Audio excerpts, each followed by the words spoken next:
expectativa hoje, lá em Brasília, de volta ao Brasil agora, é a confirmação do advogado Jorge Oliveira para o Ministério da Justiça. E agora há pouco, o presidente Jair Bolsonaro deu uma coletiva. Quem traz os detalhes é o repórter Leandro de Souza. Oi, Leandro, bom dia.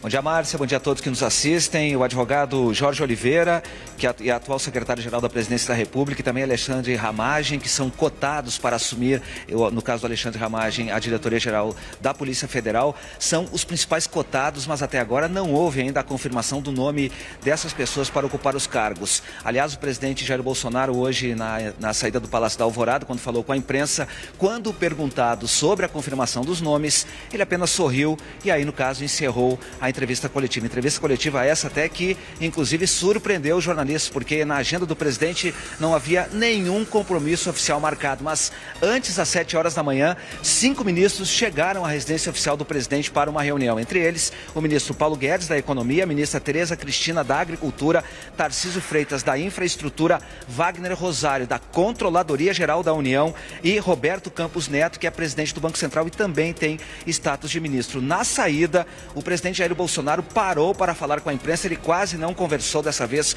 com os apoiadores e foi bastante cordial com os profissionais de imprensa. Aliás, uma mudança de comportamento do presidente em relação à semana passada, quando ele mostrava bastante agressividade. Ao lado do ministro Paulo Guedes, o presidente fez questão de reafirmar a autoridade do ministro na condução da política econômica do país. Ele disse, inclusive, que é o ministro Paulo Guedes quem determina como será adotada a política econômica do país, e fez questão de dizer isso várias vezes. Durante essa entrevista coletiva, o ministro Paulo Guedes, que durante o fim de semana todo circulou a informação de que ele poderia, inclusive, deixar o Ministério da Economia ao lado de toda a equipe econômica caso o governo rompesse o teto de gastos, o ministro fez questão de dizer que não, o teto de gastos será mantido e que isso só poderia acontecer na hipótese, por exemplo, de faltar dinheiro para a área da saúde, o que não seria o caso. Vamos ver o que disse, então, o ministro Paulo Guedes e o presidente Jair Bolsonaro agora pela manhã, lá na portaria do Palácio da Alvorada.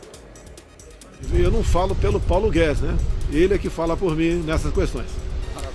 De novo, eu agradeço a confiança do presidente e digo o seguinte: o presidente, desde o início, disse que nenhum brasileiro ia ficar para trás. Não ia faltar dinheiro para a saúde e não ia faltar dinheiro para preservarmos os empregos dos brasileiros. É o que nós estamos fazendo. Obrigada, Leandro, pelas informações.